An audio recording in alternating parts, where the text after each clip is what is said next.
Ziglar. Inspiring true performance.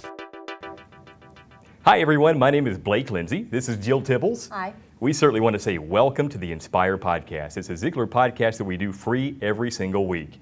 And we want you to tell everybody about it because we're excited about this. We're going to do a video podcast at least once a month. Mr. Ziglar is here today, and I'm excited about this. I want to ask you, Mr. Ziglar, why is your faith so important? That's probably the easiest question anybody will ever ask me. I was broke and in debt. My career was going nowhere. But on July 4th, 1972, I committed my life to Christ as a result of an elderly black lady spending the weekend in our home. Well, I've always been honest. I've always had character. I don't believe anybody can claim an unpaid debt that I owe them. I've always felt I had good character. God blessed me with a strong voice and, a sense of humor, which is always important. But the reality is my career was at a standstill. Literally, when I got an invitation to speak in those years, we had a family celebration. That meant I had a payday in front of me. Well, from the day that I found my faith in Christ and started expressing it publicly, my career absolutely exploded. I've not had to solicit a speaking engagement in over 30 years. My phone just rings. People are desperately hungry for the truth. My speaker friends have asked me repeatedly, how do you get by with that? I said, well, let me tell you something. Let me explain it to you. Over 90% of the people in America believe there is a God.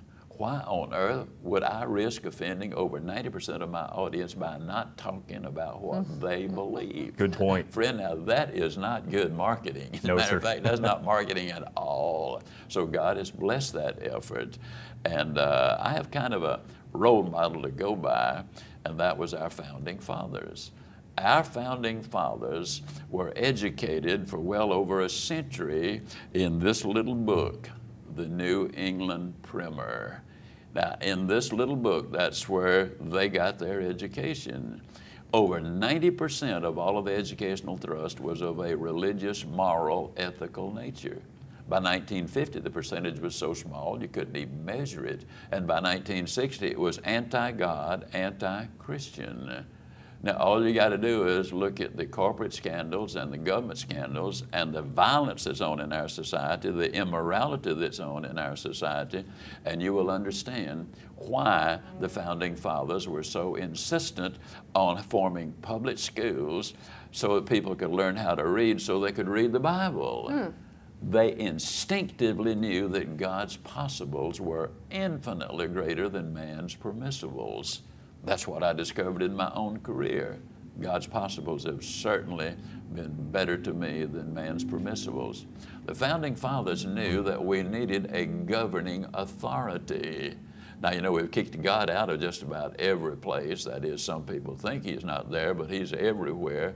You can trust me on that one. Yes. But let me tell you that when you really look at what the teachings have been, it makes a whole lot of difference.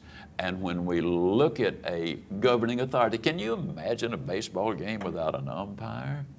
Man Not alive, at all. that would be chaos. And so if we trust this governing authority, I tell people, the Supreme Court has ruled that there are certain, places you cannot even display the Ten Commandments. Ironically, if the Supreme Court justices did not obey the Ten Commandments, they would be disrobed, disbarred, and imprisoned. You just kill somebody on the job, even if you're a Supreme Court justice, and see how far you go. You kill somebody in your family and see how far you'll go. This is a biblical principle I'm talking about. And when you follow biblical principles, chances are dramatically better that you're doing the right thing. So I validate things psychologically, theologically, and physiologically before I verbalize them, write about them, or record them, because I am confident that the information is correct. It works for everyone in their lives. Zig, one of the things I've appreciated about you through the years is that you've made no secret to the fact that you've had tough times in your life. And I want to know how your faith has played into helping you through those tough times. Well, you know, my Bible gives me a lot of information along those lines. And I believe one of the little verses that says, this too shall pass. I don't know whether a preacher said that or whether that's in the Bible, but I believe that. We go through cycles. We have our ups and our downs. But when you're down, we need to understand is, and I certainly understand this, that the God of the mountaintop is also the God of the valley. And the good news is that most of us, when we're on the mountaintop, we say, hey, man, I'm doing this good.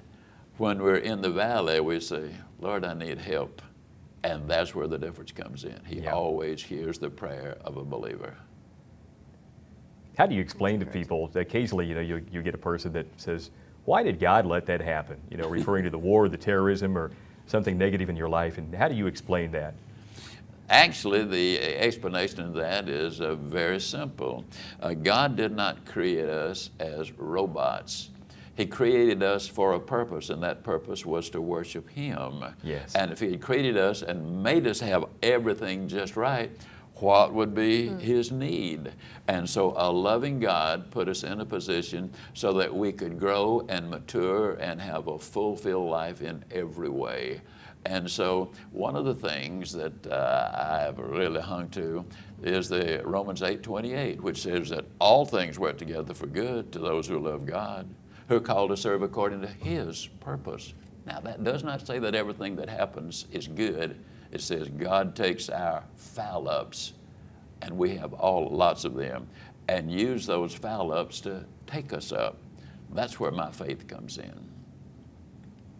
That's very encouraging, and I can definitely relate to that. I want to thank everybody again for being here today, and it's a pleasure to interview you, Mr. Ziglar, and we're doing this on video once a month. It's a free Inspire podcast. I get inspired every time I get to be the MC, and it's just a big pleasure. So please tell a friend, tell all your family about this, because we are having fun, and Mr. Ziglar is teaching me things that I haven't thought of in a good long time, and I'm glad that I am. Thank you for being here, and we'll see you next week. Ziglar. Inspiring true performance.